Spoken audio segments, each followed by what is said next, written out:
Hi everyone, time for your video sneak peek at the next issue of the Mountain Xpress. Today we're down on Lexington Avenue in Static Age Records.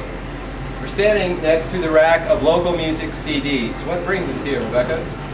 Well, what brings us here is this week's cover story, where we talk about the rise of indie rock in town.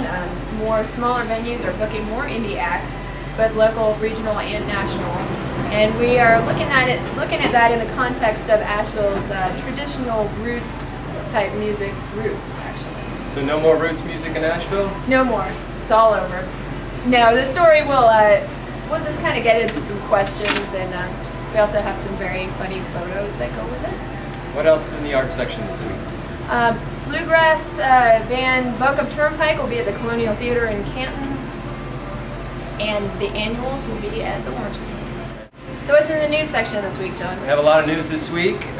Big story about new federal lead testing rules and the concerns that have arisen among local toy makers and crafters and even librarians over how to come into compliance with those rules.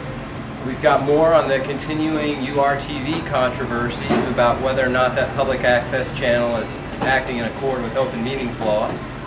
Also, we've got city council coverage where we look at the interesting question of whether Councilmember Miller should recuse himself from votes on matters that might affect his employer, the Chamber of Commerce. That and a very interesting commentary from Connie Bostic about the local art scene in Asheville. She finds it lacking. I'll let her tell you why in Wednesday's issue. We'll see you then. Wait, what about fish? Oh, and there's a fish story. In case you stood in line at the Asheville Civic Center to get your fish tickets and you failed, we'll have the story on exactly why.